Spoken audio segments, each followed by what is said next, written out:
네, 안녕하세요. 하루 한 시간 8주에 끝내는 책 쓰기 저자 최영원 작가입니다. 최근 들어 책을 쓰고 싶어 하시는 분들이 참 많이 늘어난 것 같습니다. 코로나19의 영향도 있는 것 같고요. 요즘 말하는 갓생 살기의 일환으로 책을 쓰고자 하시는 분들도 참 많이 늘어났습니다.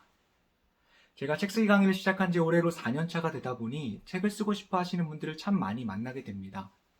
그분들을 만나면 항상 가장 먼저 드리는 질문이 하나 있는데요. 그 질문은 바로 작가님은 왜 책을 쓰고 싶으세요? 라는 질문입니다. 이 영상을 보고 계신 분들도 한번 생각해 보셨으면 좋겠습니다. 왜 책을 쓰고 싶으신가요? 책을 쓰고 싶은 이유가 왜 중요할까요?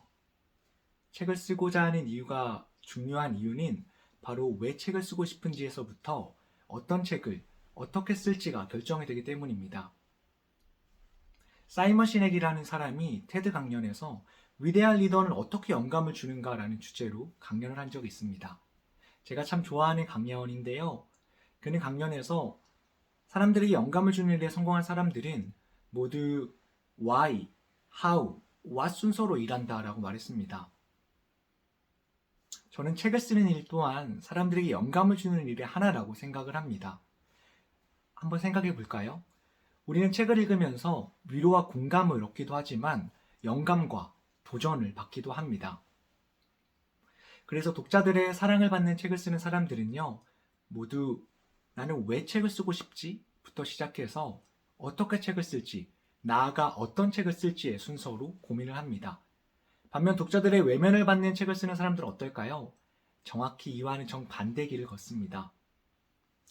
어떤 책을 쓸지부터 고민하기 시작해서요, 어떻게 책을 쓸지 방법을 찾다가 결국 근데 내가 왜 책을 쓰려고 했지? 라는 질문에 도달하고 마는 거죠.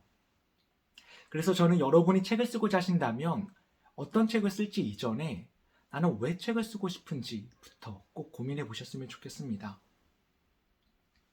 책을 쓰고자 하시는 이유는 아마 다양하실 겁니다. 죽기 전에 내 이름으로 된 책 한 권 쓰는 게 버킷리스트일 수도 있고요. 요즘 사람들의 많은 관심을 받고 있는 퍼스널 브랜딩의 목적이 있으실 수도 있습니다. 혹은 개인의 커리어를 돕기 위한 도구로서 책을 활용하고 싶으신 걸 수도 있죠. 이렇듯 어떤 집필 목적을 지니느냐에 따라서 집필 방향이, 나아가 책의 컨셉의 기획 방향이 달라지게 됩니다. 그래서 책을 쓰고자 하시는 여러분들은 가장 먼저 나는 왜 책을 쓰고 싶은가? 라는 질문에 꼭 답해 보셨으면 좋겠습니다. 오늘은 책을 쓰고 싶은 이유에 관해 살펴보는 게 왜 중요한지에 관해서 말씀을 드렸습니다. 다음 영상에서는 책 쓰기와 관련된 또 좋은 콘텐츠로 찾아뵙도록 하겠습니다. 책 쓰기 관련해서 궁금한 점이 있으시다면 댓글창 통해서 남겨주시면 그 질문에 대한 답변에 해당하는 또 영상을 콘텐츠로 만들어 보도록 하겠습니다. 지금까지 저는 하루 한 시간 8주에 끝내는 책 쓰기 저자 최영원 작가였고요. 여러분의 작가의 꿈을 진심으로 응원합니다. 감사합니다.